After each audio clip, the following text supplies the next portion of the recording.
The Speedgoat 4. It's dirty.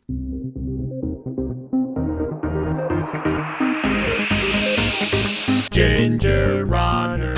What is up, everybody? Ethan Newberry, the Ginger Runner, here for another Ginger Runner review. This is a highly anticipated review by not only you, but me. If you've been watching this channel long enough, you know that I've been really enjoying the Hoka Speedgoat series, other than the first version, which was a disaster. But the 2, the 3, and the EVO Speedgoat have been some of my go-to trail running shoes in race environments and long training days. Today, we get to talk about the new version, the Hoka Speedgoat 4.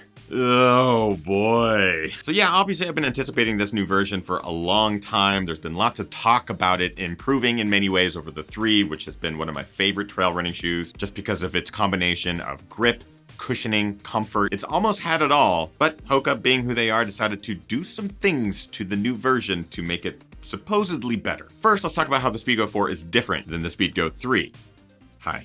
I miss you. There's a new mesh upper with 3D welded overlays that are designed to help tie down that midfoot a little bit more securely. Supposedly a wider midfoot forefoot area, a couple more millimeters of width there. The midsole was designed to be more responsive, also featuring a new outsole design with a little bit bigger stepped lugs, topping it all off with a new gusseted, thinner tongue, all combining to really differentiate the 4 from the 3 in some small and subtle ways. So the question becomes, does the Speedgoat 4 improve upon an already stout trail beast, or does it go by the old adage, 3rd time's the charm, 4th time's the failure? It's an old adage that I just made up. I think we're going to get to it in today's review. I've got my thoughts. And as with all of my reviews, I like to talk about the things that I like and dislike about a shoe. The Speedgoat 4 is no different. So let's start, as always, with things that we like. Durability. This new mesh material used in the upper of the Speedgoat 4, I think, is a bit better and more durable than what they used in the Speedgoat 3, though I do like what the Speedgoat 3 uses in the upper. But the Speedgoat 4, I think, improves upon the durability of the Speedgoat 3, especially in that upper material. It's very similar to the Matrix material used in their EVO line. It's denser, it's less stretchy, but it certainly does wonders in holding up against the elements. Also, that midsole and outsole, a little bit beefier than the previous version in the sense that they're going to last a little bit longer. So durability overall in the shoe has improved. Outsole. So I actually like the bigger lugs, the stepped lugs. It's a really, really subtle difference. You're going to have a lot more confidence in the trail with something a bit more aggressive like what they're using in the Speedgoat 4. The size of these lugs is a bit more reminiscent of the Mafate, which is also one of my favorite trail shoes. You're just going to have that mud, inclement weather confidence that you don't get in a lot of other trail shoes. Nice. The new tongue. So this is a subtle difference. You'll notice it right when you put your foot in there. The tongue that they're using in the Speedgoat 3 was a bit more padded, thicker, heavier. Definitely compressed your foot down more. With a thinner tongue, yet still gusseted tongue, in the Speedgoat 4, you're going to get a bit more volume in the shoe, which does help with fitment across the midfoot. I will point out that the thinner tongue allows for those laces to be felt a bit more across the top of the foot. So as long as you're not cranking down the laces too much, that thinner tongue actually is a pretty nice addition. It's nice and flexible, all as well. But I gotta be totally honest, it's not all mashed potatoes and cheese curds. The Speedgoat 4 has a couple of things that I dislike about it, especially compared to the Speedgoat 3. Let's get to those now. It's heavier. Yeah. I know it's around the holidays. This thing has been eating pie a little bit prematurely, but it gained weight, about a half an ounce in my size, 12.1 ounces in my size 11 versus the Speedgoat 3, which is at 11.6 ounces, or the EVO Speedgoat in at 10.5 ounces. So obviously the lightest of the bunch, but I'm just bummed to see that it had gained about a half an ounce. Obviously I'm aware that half an ounce is a negligible amount of weight, but when you're in that tipping point of 11 to 12 ounces as it is for a shoe, which is on that heavier end, you're gonna notice and you're gonna want every half ounce that you can get. My guess is that this mesh upper and that rubber outsole added a bit of weight, which makes me lay sad. Width. So this is one of those claims from Hoka that the shoe has gained a bit of width in that forefoot. I'm going to tell you right now, I don't feel it. I don't know how many millimeters they're claiming they've widened this shoe. It's negligible if at all. It was so unnoticeable that I actually did a run wearing one of each of these shoes, Speedgoat 3 and 4, and I couldn't tell the difference one way or the other. In fact, I definitely preferred the fit of the 3 because the mesh felt more forgiving. It actually allowed a bit more compensation for foot width over time. So the Speedgoat 4, with its new upper being a bit more abrasive, resilient, and less stretchy, I think is almost a detriment to this shoe being a better fit or a wider fit. My guess is also that because of the thinner tongue, you're getting more volume in the shoe, and that additional volume contributes to an additional width because the upper materials maybe give you a little bit more width with that added space. Even when you pull out the insoles of the two shoes, you'll notice very little difference in the overall width and shape and size of the insoles.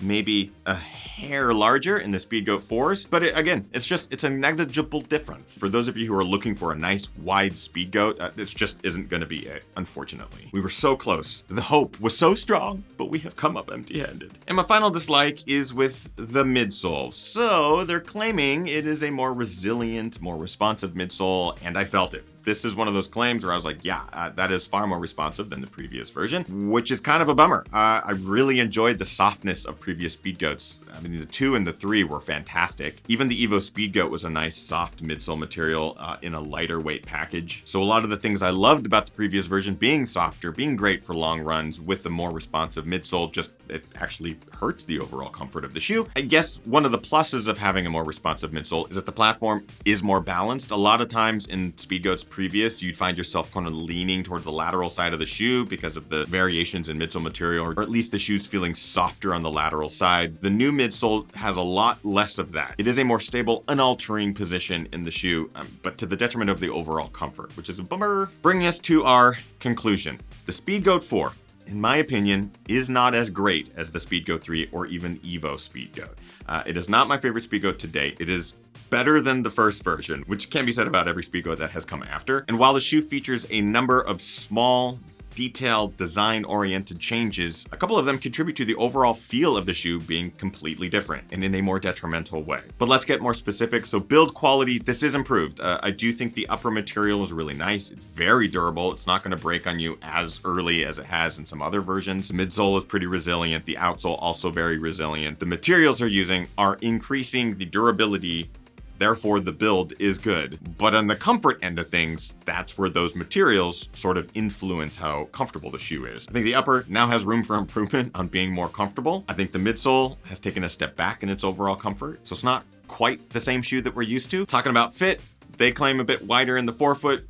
I didn't feel it very much. I think they're dealing with a bit more volume inside the shoe, which is always a plus. And as far as sizing is concerned, I wear size 11 in all Speedgoats previous. Size 11 works just fine for me here. Also of note on fit, if you've ever had Achilles issues with the Speedgoat 3 or other versions, you may want to pay attention to the Speedgoat 4s because they've kind of redone the heel counter and ankle collar. The shape and fit might be a bit uncomfortable for you if you've had issues in the past. So keep your eye on the new Speedgoat because the shape, material, stiffness, all that is a bit different around the ankle. Now talking about price, at $144, that is a high price point. We've always kind of expected that high price point from Speedgoats, but in the 4th version, I'm gonna tell you right now, if you can find the 3s anywhere on sale for like 88 bucks, grab them. If you find them in your size, get them, stock up, because who knows how long the Speedgoat 4 will be on the market before we see the Speedgoat 5, which I imagine will be an interesting improvement as well. I would even lean towards the EVO Speedgoats, even though those are more expensive. They're a fun racing version of the Speedgoat, still very durable, still pretty soft. So the price definitely kind of tilts this one into that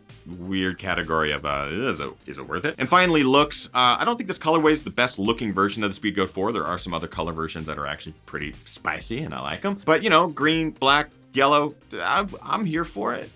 Sort of. Bringing us to our final criteria, is the Speedgoat 4 a buy, try, or a why? As you can probably already tell, it's more of a try than it is a buy. In previous Speedgoats, I'd be like, buy. It's a fantastic trail shoe, great for ultra marathons and really rugged conditions.